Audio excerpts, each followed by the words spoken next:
Yo, what's going on, y'all? It's your boy SoSo, in case you ain't know so, and welcome back to another dope episode of Sports with SoSo. Coming to you live, y'all. This week, we're talking NFL free agency and how it affects the Dolphins, and we're going to sprinkle in a little bit of the Heat and Panthers. It's time to take a ride, y'all. Let's go!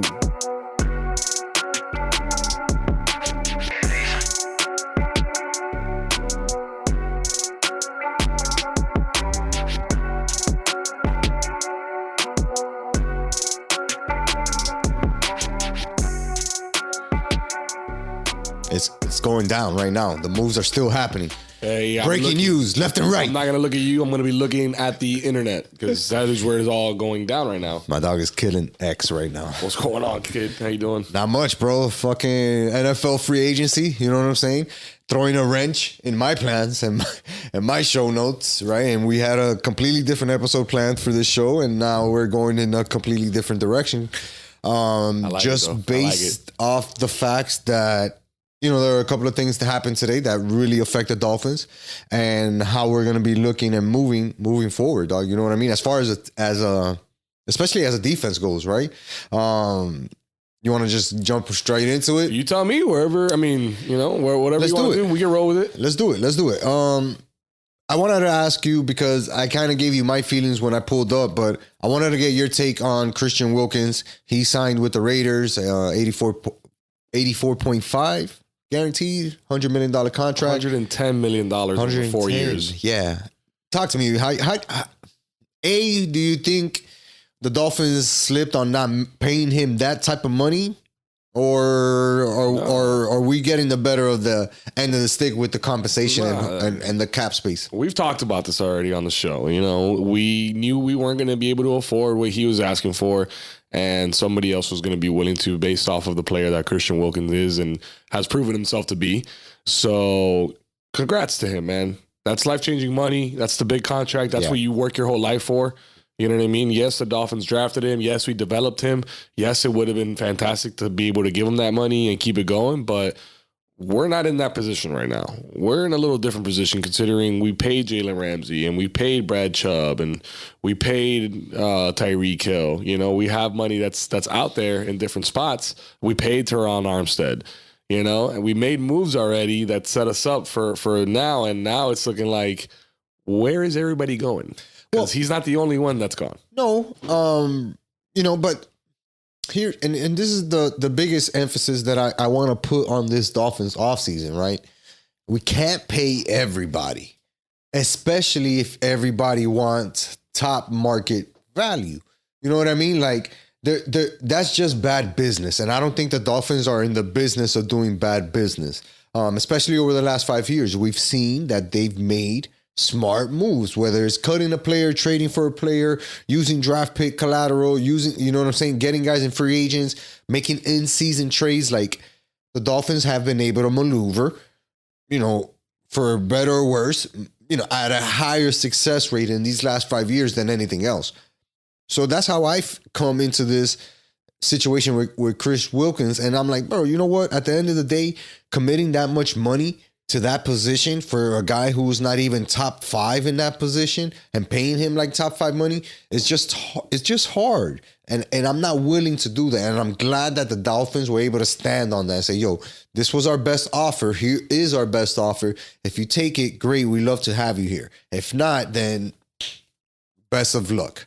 Go get that money somewhere else, right? And that's not a negative on either side, you know, because a lot of people are like, oh, the Dolphins slipped. We should have got this contract done 2 years ago. Yo, we offered him money 2 years ago. We offered him money a year ago. He banked on himself, and credit to him, it worked. That's it. You know what I'm saying? Like, that's where it ends. You can't be mad at that. You know, we're gonna miss him though. I mean, there is gonna be a gap there, especially with Chubb and Phillips coming back from injury. You know, you got Sealy there by himself. It's like, what, you know, where are the guys that were the supporting cast? Well, we got a guy named Van Ginkel. Oh, wait, we don't. He gone too. We lost Van Ginkel all of a sudden. But that's another dude. He signed with Minnesota, got 14 mil, right, per year. Can't be mad at that 3-year deal. Like, go get your money, dog. We know here that it would be a tough pill to swallow if we look at that salary cap next season when it starts and say, "Coño, Van Ginkel's making 15 M's? Van Ginkel? Are we just throwing money out here?" You know what I mean? And that's what it would have become, because then here's the other part that people don't focus on, Jay. And it's like, this is the main thing. Is that guy making the difference in us winning or losing in the playoffs or getting to the Super Bowl? Unfortunately, all of those guys that we're going to talk about, the answer is no. Even Wilkins. Because in the playoff games, when it came in that playoff game against Kansas City, he did not have a good game. Played good, he played tough, but he had a stupid penalty. He was jawing back and forth with these guys while we're losing. Like, he's doing stupid shit. Didn't have his best game. Maybe that's on him, maybe that's not on him. But if that's how you go out, that's the last game I saw you, I'm like, yo, this guy's not helping us getting closer to beating these guys. And then you look at the metrics and the stats and you're like, yeah, he had a great season. That's awesome. But I don't know, man. Throwing money like that to a guy like him, I can't condone it. Here's another guy we didn't throw money at. Brandon Jones signs a 3-year deal with the Denver Broncos worth up to $22.5 million. No, thank you. That's another guy who, you know, for lack of a better term, wasn't a difference maker. A guy we could rely on? For sure. Did he make a couple of plays? For sure. But is this the guy that you want to say, I want to build my defense or one of my defenses around? No, he's not. So what are we talking about giving this guy $20 million against our cap? Is that helping us become a better team? The answer is no. And if you're telling me, again, based on the stats that I use, right, the moves that the Dolphins have made in the last 5 years have pretty much been successful, B minus at worst.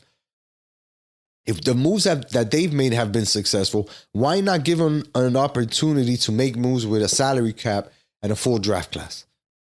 Well, we have a first rounder. We have a second rounder. We have a little bit of cap space. We can renegotiate with our star wide receiver and get that cap space a little bit of a bump. Like, there are things that we can do that can help this team. We can't just re-sign everybody. And here's one more thing that I'm going to point out. A lot of the people are like, Konya, we're losing our fucking defense. We're losing all our defense. We have a new fucking defensive coordinator. Well, let's just be fair though. We just named it right now a starting D lineman. But we have one. A starting D lineman. Just throwing that out there. We lost our starting cornerback in Xavier Howard, who we didn't mention on today's show. Peace. We lost the backup, Brandon Jones. We lost, who did we just say? Van Ginkel, who was a starter at the latter point of the season when Chubb got hurt or Phillips got hurt. Right. He was a backup defensive end / outside linebacker for us. That guy's gone. That's a lot of guys, man. That's 5 guys, Joel. It's a big turnover. That's 5 guys. I feel like we're still missing somebody too that we lost. And one of those guys is the main. Oh, Jerome Baker, gone. That's another guy that. Just he was a starter, bro. But that's Joel, another starter I'm naming that. That's why that. There's the uproar, and I think it's appropriate. That's all I'm saying. I don't think it's appropriate because just because they started for us doesn't mean that you pay those guys top tier money if the performances haven't been there.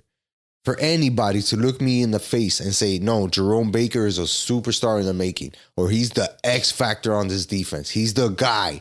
Sure. I would be like, no way, you're watching a completely different game than I am. Yeah, but make that case about Wilkins, maybe. No, well, my case is more so that, we're making all these cuts, but we're not bringing anybody in to justify all those pieces that we're moving as out. Of yet. We're cleaning house off of a team that was a good defense, we thought, and had a good season overall. And now we're losing a bunch of pieces from that, So what are we left with? Brad Chubb, Sealer, Jalen Phillips, and Jalen Ramsey. Well, Joel, my point is this: like, you said that we haven't brought any guys in. That's yet, but we have money to bring guys in, and we don't just have to go for the guy who's looking for a check. You know what I mean? Like, that's the other part of this, man. In free agency, you're gonna get a lot of dudes who are making money that they don't necessarily you know what I mean? Like really need or deserved, but they're out there getting that because that's what the market is having them get. I can't just overpay for everybody. We, aka the Dolphins, have to do a better job of finding talent for the cheap. Because here's the real deal. We're going to have to throw a lot of money at the QB position, whether it's Tua or not. We're going to have to throw a lot of money at that situation, right? How do you do that? Unless you have fucking cap space. We're going to have to re-sign or make a decision on Waddle. How do you do that if you don't have cap space to be like, yo, let me get you a team-friendly deal at least and not hold you up against the highest bidder? Like, I don't know, man. I feel like granted, I don't want to say people are panicking, but for the Dolphins fans to be like, fuck, this is such a negative and such a negative that we haven't gotten anybody's like, nah, that's not the move. No, but now you started talking about the offense and what we got to do. Yeah, that's something that we have to consider. Is there are larger things at play here, but again, not so reassuring losing guys that were starters last year. Going to the offensive side of the ball, we also lost Robert Hunt. Peace. Somebody gave that guy 5 years, $100 million. I thought that was crazy. Peace. I know what that guy is. He's not a $20 million a year player. All due respect to that man.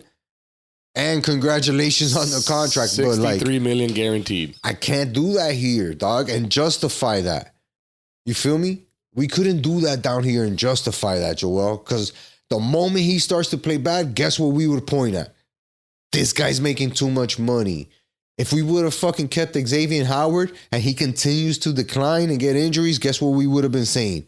We need to get rid of this guy. He's making too much money. Same thing with Baker.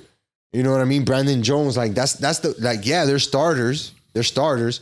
But if we're putting them against the rest of the NFL, they're probably not making top 10, right? For a lot of those guys. And they're definitely not making top 15. So what are we talking about here?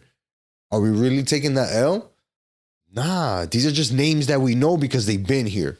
The one guy that I can say people can be upset about is Wilkins. That's it. But in the Dolphins' defense, they did make him 2 offers. And I'm sure they didn't lowball him and be like, yo, we're going to give you 50 when the going rate's 70. I don't think they did that, right? So that's probably the one guy who has a little bit of like a reasoning. And look, we already signed somebody. Who? Anthony Walker. Is that official yet? Yeah. Agreed to terms with the Dolphins for a 1-year deal. Okay. Adam Schefter tweeting that out. He's a former Browns player, Browns linebacker, looking to fill the spot for Jerome Baker. He actually played at Pace, high school football at Pace. Come back home, baby.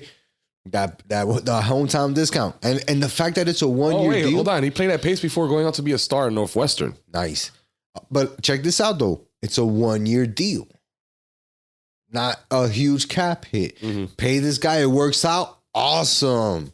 We don't came up. Didn't work out. Cut him like there's no tomorrow, and try again. That's the point that I think that the Dolphins are at now. It reminds me of like when we had the Heatles, and it was like, well, who are you gonna get to fill out the rest of the squad? I don't care, but I got to make sure that the guys that are doing the most amount of the heavy lifting are the guys that are getting paid, right? And that's it. It's Tyreek, it's the lineman Armstead. It's Tua getting paid. It's Jalen Ramsey getting paid. Like, I'm not mad at that guy getting paid. I'm not mad at fucking Sealer getting paid and making money out here. I'm not mad at none of those dudes. Nobody can be, dog. But to just overpay dudes because they've been here, I don't know, man. And look, on Pheasant Fleet, we got the tight end, Jonnu Smith. Jonnu Smith. From FIU. So we're making little moves that... Somebody else coming home. That can be either boom or bust. How do you feel about Jonnu coming in, being a tight end? I like it. I like it because, again, it's just low risk, high reward, right? And those are the moves that the Dolphins have to make right now. We have to hit a home run in this draft. That first round pick has to come in and start. The 21st pick of the draft. That's a starter, dog.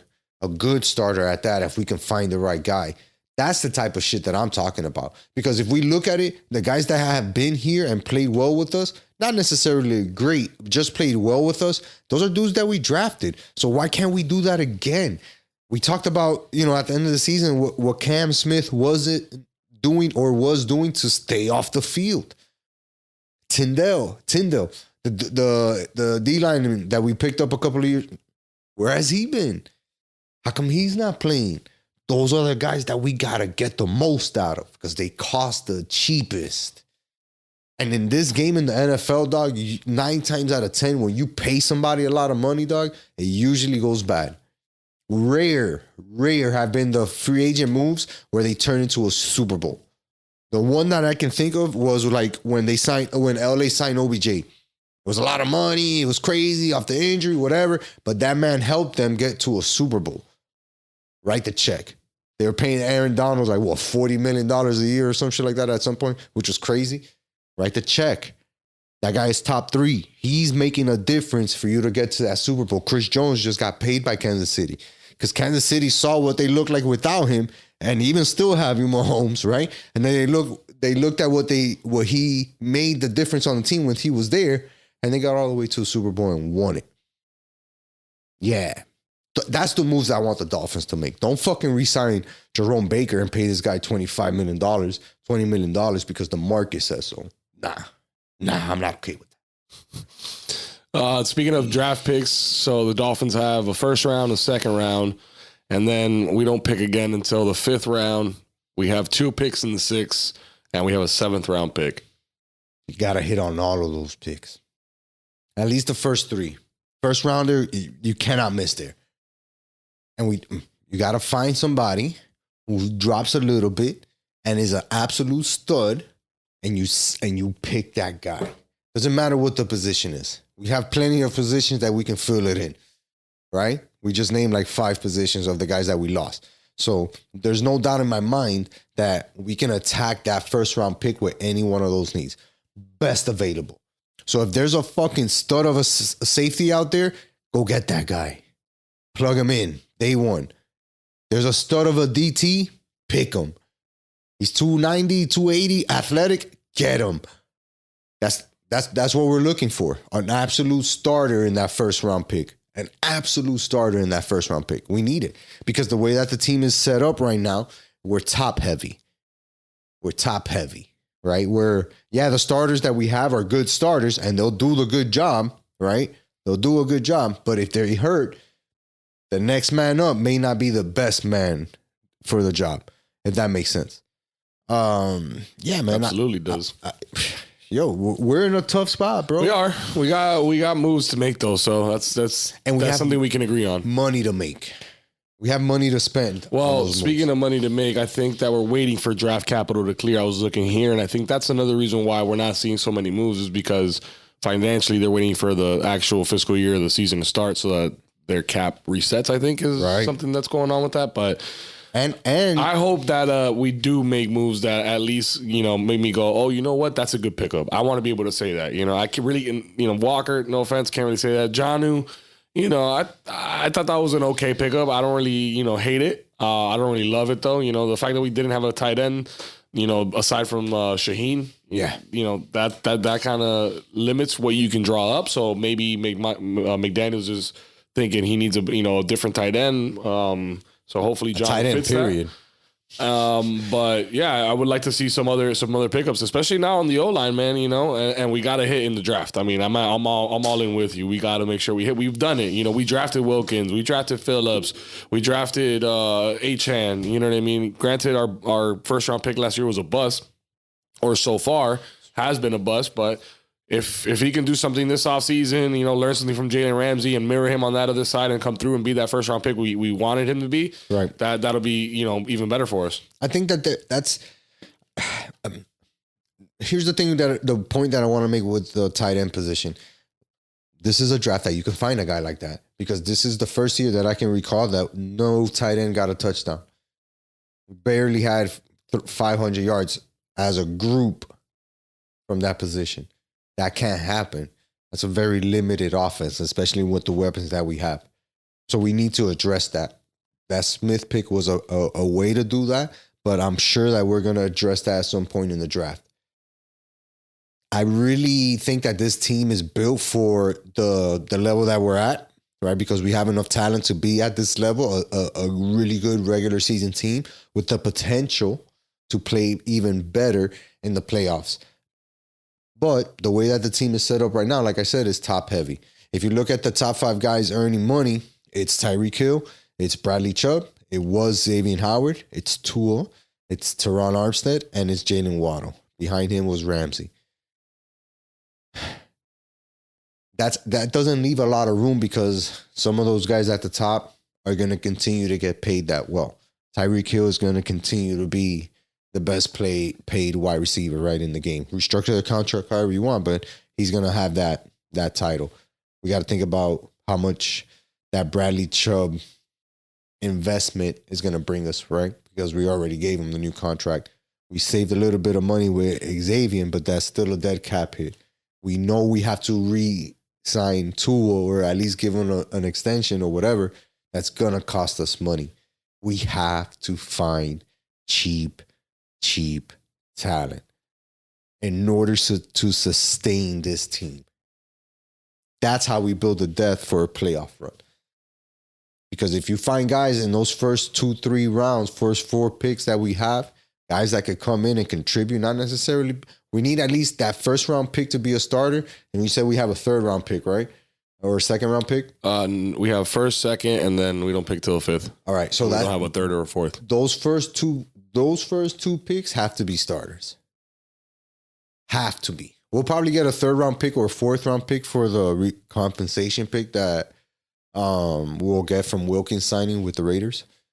So that's going to help us. Not a big help, but whatever. That's another opportunity to go out there and find somebody.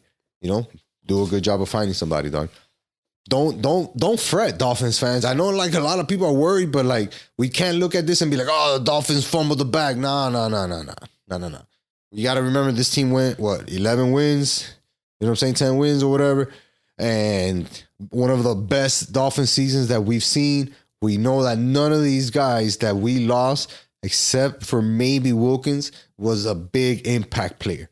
Big impact player. We had guys who could start and they can be there and every now and then they'll make a good play, but none of these guys were shaking any of our opponents' boots. I'm looking on Twitter here, or X. Miami Dolphins are projected to have $71 million in cap space in 2025. That's nasty. That's nasty, my boy. Again, I just think that we have to play chess, not checkers, with this free agency shit. We've seen a lot of teams go out there and make a bunch of moves, and we're usually the team that wins the offseason and like flex and be like, oh, we got all these guys and all this shit, and then it doesn't work out, and we're like, what the hell happened here? I'm trying to avoid that. You know what I mean? Let's not just throw money at the situation blindly. Let's be smart. You know, let's be smart. There are moves to be made, and we're going to see the Dolphins make those moves, man. But shout out to all those guys. You got your bag. Yeah. You know what I'm saying? That's the biggest thing. You're happy for them. You seen those dudes, you know, leave it all out there for us, dog. So that's it. You know, yeah, it sucks we appreciate that it. You're gonna have to play against us now, and take that L. But at least you got your money to go home to. Right. That's on you. That's on you. You know, let's talk about the Panthers, dog. I wanted to bring them up. That was the topic of the discussion for today for me, and this is a team, dog, that I really think is on the brink of greatness, dog. It's crazy to say that the way that we've seen these guys achieve success in these last 2-3 years, but I really think that they are on the brink of greatness, dog, because even when they lose, man, and it's going to happen, they find a way to bounce back, and when they bounce back, it's like a real bounce back, dog.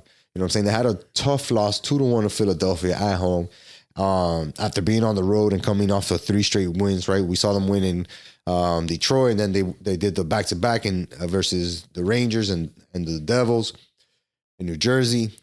Got those wins, and I was like, yo, this team is freaking rolling. And then they make a trade, and it's like, oh, shit, these guys are even adding more firepower here, dog. Doing shit that the Heat would do. Here's a draft pick. Do whatever you want. Let me get that winger that everybody wants. And that guy came in, and he scores his first goal against Calgary. Like, it's just amazing to me how this Vladimir Tarasenko? Yes. It's amazing to me how this team continues to find ways to hit singles, hit doubles, You know what I'm saying? Hit a bunt, get a man on base, and then boom, hit a home run. And then do the same shit. Hit a single, hit a double, and then hit a bunt, and then boom, hit a home run. All the moves that these guys are making, the small ones to the big ones, are working out. And all they have to show for it is like, hey, we're still number one in the NHL. Holler at us. By a long shot right now. Well, not a long shot, but it's a good amount. They got 92 points on the season, dog. Yeah. Boston's right behind us with 91. And they started off rough. Boston started off super hot. We started off rough. So that just shows you how good this team is really I don't want to say mold, how good they've like been able to focus and put the priority on winning. You know what I mean? Like I feel like this team has no ego. Yeah, on a team that has a lot of big ego-like players, you know what I mean? Guys that play big. With guys with plenty of reasons to play big. You got a guy who's close to scoring 50 goals this year already. And he's not even known as a goal scorer like that. But here he is, Sam Reinhart, with fucking 45 goals on the season, just chilling. More than double than anybody else on the team. You know what I mean?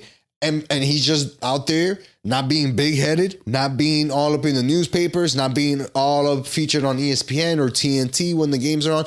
Nah, this dude is just here, part of the squad, doing work, and giving praise to the team that's helping them get to these stats. 45 goals, dog? That's like, I know you guys aren't like super hockey fans, dog, but 50 goals a season is no joke. For a single player? That's really hard to do in hockey, dog. Difficult. Really hard. To say the least. To say the least, dog. And this guy is out there smashing it like that. Nah, you got to realize that what the Panthers have here is something of like a real success story, dog. You know what I mean? Like a real success story because, Joel, these guys keep raising the bar on themselves. It's not even like the fan base is screaming for these guys to win a cup or they're going to reject the fans and they're not going to buy season tickets. No. They're far from that. Right? If anything, the fans are like, yo, we'll pay for whatever. Just help us get there. And the Panthers are doing that, dog. The Panthers are making every single move in order to improve to be a championship team. It's a little bit like if they're coming over the Heat. Because I feel like in this town, once you win the championship and you have that title, you're the king of South Florida. As far as franchises go, right? When the Heat won the championship, it was like, all right, all these other franchises can do whatever, but it's not going to compare to what the Heat are going down. And even as a fan base, we're more tolerable of whatever happens after that championship. But the moment you get that championship, you're the fucking king of Rancho Cucamonga. You know what I'm saying, dog? You're the king around here in Rancho Cucamonga, dog. And the Panthers are like right there. Yeah, they're prime. They're prime right now, man. They're looking like they're gonna make a good playoff run here. They just and in the middle of looking good, they just added that other piece, which I don't know a whole lot about, but the fact that he came in that first game that he played and scored tells you a lot. You know what I mean? He's grooving with that team. He likes the team that he's on now. He's excited. So that's all we need, you know, some good new blood too to kind of even refresh the locker room a little bit more.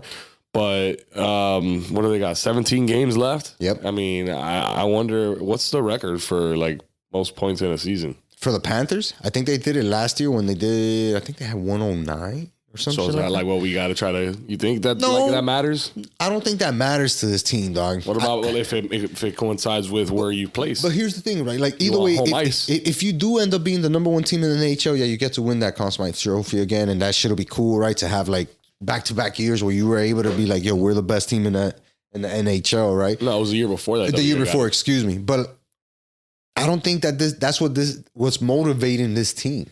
Even the dude, what was his first name again? Trixard, his last name? Who? The dude who just got here. Tarasenko. What's his first name? I don't know what Tarasenko. We're going to call him Terry.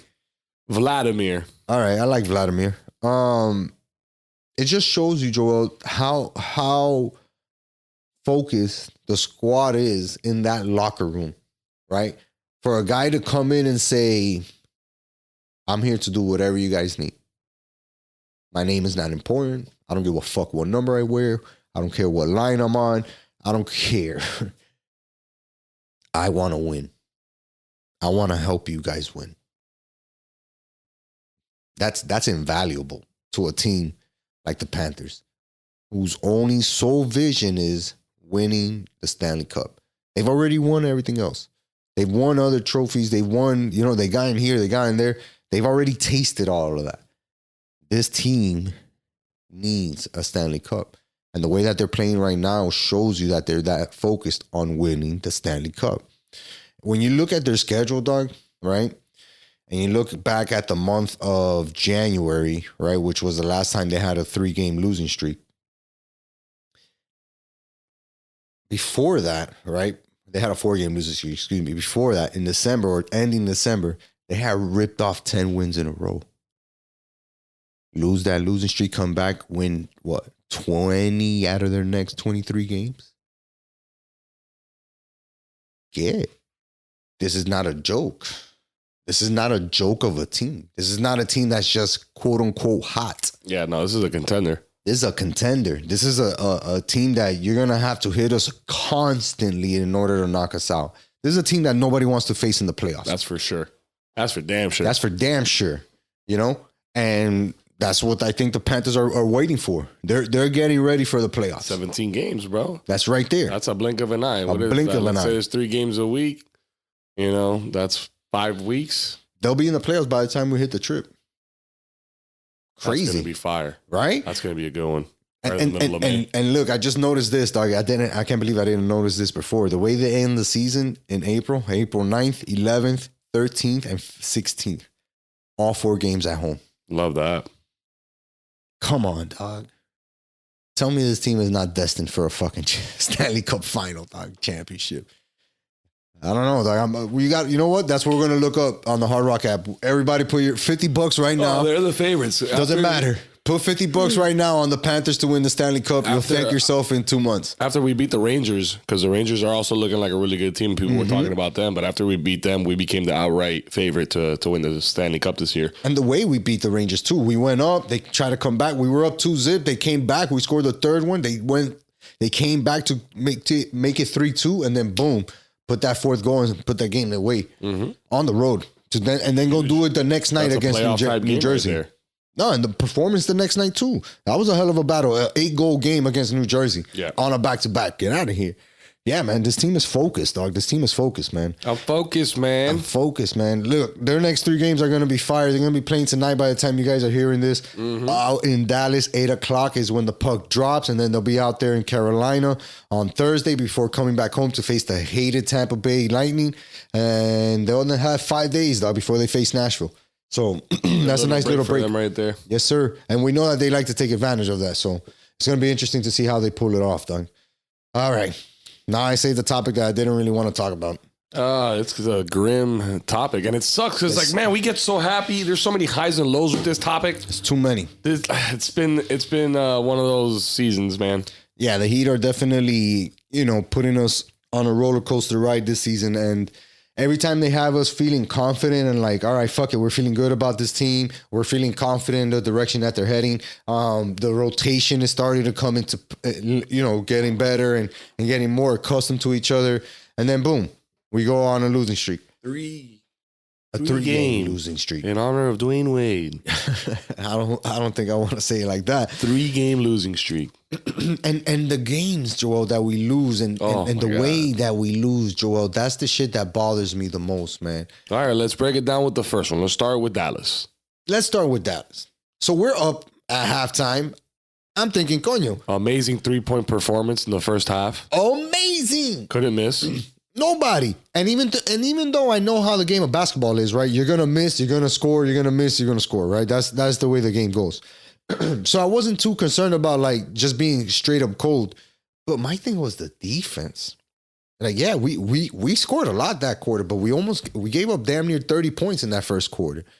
And then in the third quarter, instead of coming out with more defensive effort, we go up and give these guys 37 points in the fucking third quarter. We lost the game in that third. That was what cost us the game. And nothing worked.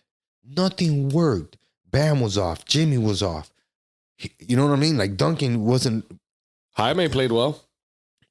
But he's the rook. Yeah, exactly. You know what I mean? Like he can't be the one to play well. He can't. You know what I mean? And I hate to say it like that because he is an NBA player.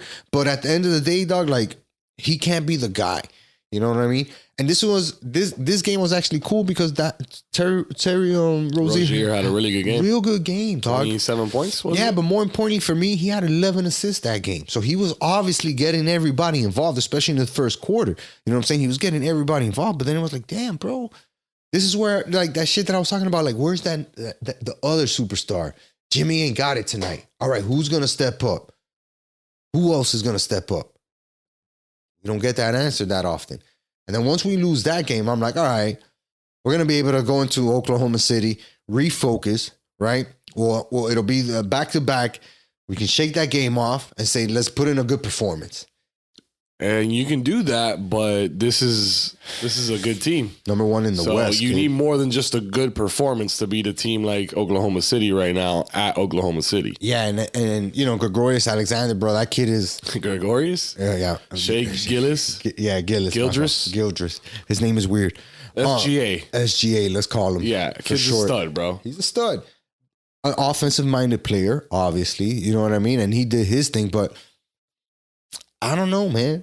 I don't know if we have... It's funny, for a team, and for a team that has quote-unquote depth, and I always argue this with Serge and D-Boy, dog, like, we don't have that real depth in the sense of, like, when it comes to crunch time or playoff time, that guy may not be able to perform. I'll give you an example. Highsmith brings a ton of energy, has a great body as far as length and size and what he can offer. But guess what, dog? If it's a playoff game, game 6, and we're under 4 minutes in a game in the fourth quarter, I don't want him on the court. Unless he's having the fucking game of his life. But if it's not that, I can find another 3 defenders or even 2 offensive players that I can put in front of him. But we use him a lot in the regular season. That's fake depth. Because in the 10, 8-man rotation, 9-man rotation, he's not making it. We know that. Right? Hawkins is going to play way ahead, before, like 30 minutes a game before we give this guy 20 minutes a game in the playoffs. Like, that's not, you know what I mean? That's that fake depth that this Heat team is cursed with at the moment. Because in these games, especially like the game against OKC, those are the guys that didn't show up. You have Jimmy play well, and he made some crucial buckets, especially in the third and fourth quarter when we were coming back. But nobody else showed up. Caleb Martin, 7 points. Highsmith, 0 points. Patty Mills made his debut. He actually got off to a real good start. 13 points on the evening. Cool. Bam, terrible night, 5 points. Jovic continuing to start with only 7 points, getting bullied. Duncan, a rough night, 9 points. Those are guys that we look at and say, damn, that's our depth. That's our depth. And you combine that with not being able to stop the A player on the opposing team. And, you know, we have Luka Doncic, who's a generational talent. And then you also have SGA, who is looking like a generational talent as well. And Chet Holmgren, too, was killing us that day. Yeah, he did the last meeting, too, with his size. But, you know, you see that, and it's like, you know, we're going to face that in the playoffs. Every team that in the playoffs has a guy that can take the game over when they need to take the game into their hands and control it and get the bucket. And that's exactly what Luka was doing, and that's what SGA was doing at the end. And that's okay. You know what? Because you're on the road, you're playing these guys in their house. Dallas had a lot to play for. They needed the win. They had lost like 6 out of the last 7 games when we played them, so they were desperate. I get that. We're playing the number 1 team in the West at their crib. Yeah, they're going to play hard and make it hard for us to win. All right, cool. Close game. Cool. We're coming back home, right? Let's feed off that energy and say, all right, 2-game losing streak, and that's it. Let's go out there and kick this terrible Washington team's ass and take care of business at home. And what do? We come out flat. So flat. No energy. Terrible defense in the third quarter. And in the fourth quarter, we just went cold. Everybody went cold. Nobody could find the bucket. Jimmy couldn't find the bucket. Bam was off. I think that was like, I don't know what's wrong with Bam, but this is a decline that he's going through. It's a slump. You want to call it that? Cool. But he's definitely declining in his play when we need him to be elevating his play. And this is not a shot at Bam, but this just goes back to the fact that when we look at this team, we have to be really real with ourselves and say, is there another superstar here? Is that player on that level at the moment right now? If the answer is no, it's going to be hard for this team to advance. Jimmy can get us real far. We've seen it. But if we're talking about that next level, like we were talking about with the Panthers, right? Who are getting multiple guys and random guys contributing consistently, the Heat don't have that. And I don't know what else they can do. We lost Jay Rich for the season. That sucks. But he wasn't the biggest. What was he effect. really contributing? Exactly. Let's you know be what I'm honest. saying? And we saw probably a lot more from Patty Mills in these 2 games than we've seen of Jay Rich in the consistency. Right? And Patty Mills is a vet, a guy who can shoot the 3, come in, make some assists, like he'll play D, like, you know what I mean? He was on that Spurs team that beat us. Yeah. I just think that this Heat team is looking for answers. And I don't know if they can find them within this team right now. Not right now. And not to say that these guys are going to continue to suck or they're not going to make the playoffs. I still think that this team is going to turn it around, right? And they're going to find a little streak here. But I'm You know, it's funny. I'm really struggling with the belief on this team. So we're sitting in the 8th spot right now, a half a game behind the Pacers and a whole game behind the 76ers who had the 6th spot. But guess who's in the 9th and 10th spot right behind us? Orlando? No. Atlanta? Orlando's ahead of us. Oh, in the shit. 5th. That's right. They are. Atlanta? Atlanta's in the 10. Guess who's at 9? I don't know. Who did we beat last year to advance to the playoffs? Oh, shit. No, not those guys, dog. It's Chicago. It's Chicago. Last year, we lost to Atlanta in the first play-in tournament game, and then we beat Chicago. And it took a game-winning shot from Jimmy Butler to beat him down here. Remember when I went to that game?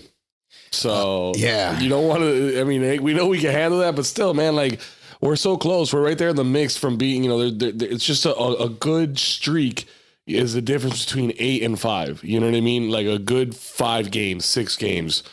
Like we need to put it together. And we thought we could start it with the Wizards, who are 11-53 right now, but that one's really devastating. At this point in the season, that one really hurts. Absolutely, that shit hurts, Joel. There's 18 games left in the season, dog. And we're on a 3-game losing streak. And now Denver Nuggets, defending NBA champions, are coming to the crib on Wednesday. Jeez Louise. Not saying we can't beat them, but fuck, we're going to have to put on... We couldn't last year in the finals. We're going to have to put on a hell of a performance. Didn't we play them once already this season and lose already too? Yes, sir, in Denver. Got our ass kicked.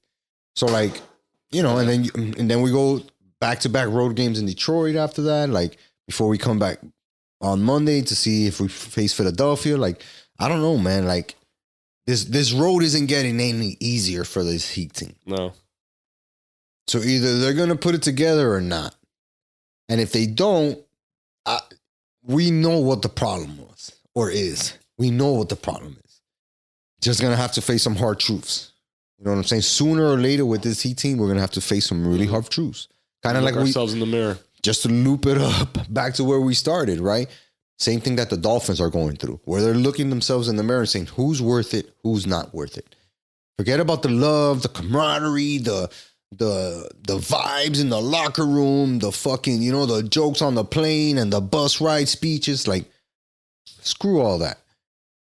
Where it matters the most, on the field, on the court, on the ice. Who's helping us the most, who's not. I don't know where we're at with this Heat team, but we're getting to that point where we're going to have to make some hard decisions. 18 games. 18 games left? 18 games. Chihuahua. Yeah, bro, and a lot of them are road games. Look, 1, 2, 3, 4, 5, 6, 7, 8. I mean, those 2 back-to-back in Detroit, man, you were expecting those to be wins, And then we got to play the Sixers on the road. Like, at that point now, like, the Nuggets, I have no idea what's going to happen. This could get Tune in before Wednesday. it gets prettier. You know what I mean? Like, we can be on a 4-game losing streak. But, like, then after that, it's like, all right, we have guys that are going to make a difference. The Cavs, we play twice, and that's going to impact the standings. The Sixers, we play twice. That impacts the standings. So, we have a couple of revenge games here that are crucial, down the stretch. There's a bunch. And look, we still play the Knicks. We play Philadelphia twice. You know what I mean? We're playing Indiana. We play Atlanta. We play Toronto twice. Like, all these East teams. Like, yeah. So, like you said, there is room for us to jump ahead. But in order to do so, you're going to have to play well. And not only play well once or twice, you're going to have to play well over these next 18 games. How confident are you in that with this Heat team right now? If you're being honest, on a scale of 1 to 10 being like super confident. I'm at a 6. I'm at a 6. Yeah. And that's me giving them faith. I think that's fair. I think that's pretty fair. You know, that's me giving them faith, man. But let's see if they can bring the energy. Bring the energy against Denver on Wednesday. Fight for your season. Fight for your position in the playoffs. And fight for your right to party. And do that as well. Shout out to the Beastie Boys. But then go take care of business in Detroit. You know what I'm saying? Win, lose, or draw against Denver. It doesn't matter. Go take care of business in Detroit because you know you have to before you come back and have to face Philadelphia and Cleveland because those games are going to be tough. So let's see, man. That's enough fucking Heat talk, man. What'd you think of UFC 299? I thought it was fantastic. Main event, right? I saw everything from like the 8-9 o'clock prelims on, I think. Great card. Yeah, it was a phenomenal card. All the fights. Yeah, dog. All of the fights were great. I don't think that there was a fight really that, disappointed. You know, maybe the O'Malley fight, you can argue. Be like, Cheeto didn't really do, what a challenger should do in there. But it's like credit to O'Malley. That's a champ right there. He owned him for 5 rounds. He took damage, but he also gave a shitload back. And he defended his title. Yeah, bro. And you know what? Sometimes, like, when you're the best of the best, sometimes you have to go through these 5-round dominant performances, right? Where you fucking say, all right, this guy's the best that you have to offer. Watch me mop the floor with him for 5 rounds where he can't even touch me. And credit to Cheeto, too, bro, because he took a pounding. That one knee to the face that he caught from O'Malley. I don't know how that guy stayed up, bro. He still hasn't been knocked down, dog. What a gangster, dog. Gangster Cheeto Vera is, dog. But he put on a great performance, dog. He put on a great performance. So did Dustin Poirier. Dustin the Diamond Poirier. Shout out to Deja. That was the co-main event. Man, that was something that I like. If you saw that fight, you give the first round to Saint Denis. You give him the round for sure because he was dominating Poirier. Poirier couldn't really get anything going, and then the second round starts and here we go again. Now they're on the ground and it's like, oh, Poirier is not looking like he's in good shape. Yep. And then he turned it around quick, dog. Escaped, got out of there, and that fight was over. Because I felt like Benoit saw that Dustin was like, oh shit. He's really on now. And then Dustin just went out there and fucking dominated him, knocked him out on TKO in the second round. Crazy. And the way he did it, bro, just again, going at him forward just shows you why he's one of the best, if not the main guy in that lightweight division, dog. I'm really excited to see who he fights next. I know that I saw today that Justin Gaethje was cheering Dustin's win because he's like, I want that matchup against Dustin in that lightweight division, which I think would be amazing. I'm sure Jesse would agree. But yeah, it was a great fight and a good performance. Michael Page, we saw his debut. He looked good MVP. As well. Dominated Kevin Holland. He did a little too much of that showboat shit, man. Like, he could have ended Kevin Holland. Like there was a moment where he knocked him down, and it's like you could have like just pounced and finished it, but he let it go and it ended up going to the decision. For sure, my knockout of the night was Della Maddalena. Jack Della Maddalena. He knocked out Gilbert Burns, dog, and Gilbert Burns is no fucking joke, dog. That's a real contender in that welterweight division. He just fucking destroyed him. He was dominating. He was doing well. Looked like he was gonna win that fight possibly, and then all of a sudden, they get out of a grapple, and he tries to shoot again. He tries to go for the takedown again, and Maddalena was ready, bro. Just get him with a knee. Right? Yeah, he hit him with the knee, he went down, then he started hitting him with elbows. He finished. And once he hit him with that second elbow, it's always the second one, right? Because he hits him the first one, and Gilbert keeps his head up, and when he hit him with that second one, that made his head bounce on that fucking canvas, dog. And it's hard to fucking come back from that, dog. That was an impressive win. Great card, bro. Yeah, bro. Come on, baby. UFC don't miss. We saw these guys don't miss. I don't know if you saw. I just got to shout him out, dog, on the early prelims. Robelis Despagne. Yeah, I saw him. He looked good. Heavyweight, crazy win by him too. He was like falling backwards and got the knockout. That was impressive. So that was on the early prelims. Yeah, he's badass, dog. Yeah, man. And he looks like one of those guys that really takes it serious. I'm excited to see what he can do in the UFC. Obviously, this guy has a ton of wrestling background, so. Let's see what he can do, man. Let's see what he can do. He looked badass. He looked great. He looked great. Big as well. He looked great. Great debut out there on UFC, man. That's gonna wrap it up for us, dog. Oh, I got 2 more things for you, partner. Quick. We can make it real quick. Go ahead. This Sunday is Selection Sunday Yes. for March Madness, so make sure you get your brackets done. Yes. This week we'll be talking about it on the show next week. Who we got? That should at least be something that we talk about next week. Correct. And then the other thing is you got the Players Championship this week. Scotty Scheffler coming off a big win at the Arnold Palmer this week. Great dominating the field on Sunday. Is he primed to be the first player in the Players Championship history to repeat? That'll be crazy if he does. That would be wild if he does. Not too crazy because he is, in my opinion, the world's best golfer. But it would be crazy. Forget in the about sense the that ranking. We've had the world's best golfer at any given time play the Players Championship back to back, and nobody has ever won that tournament twice in a row. Yeah. It's hard to win any tournament twice in a row, right? Like, come on, and that field, that course, that's a challenge. Because look, I wanted to say this real quick before we wrap up. Shane Lowry Shane Lowry really played well that day, dog.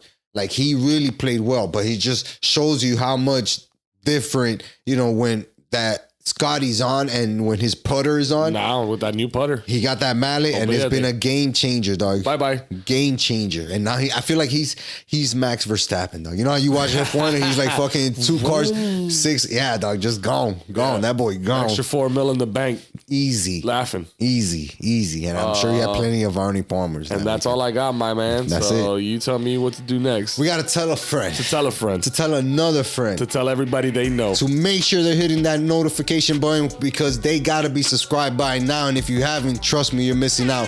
This Friday, we got BKFC Fight Night in Miami. Your boy SoSo's going to be live in the building doing post-fight interviews. If you want to check some out, head on over to a YouTube page and you'll be able to find them there. Until next time, y'all. Peace.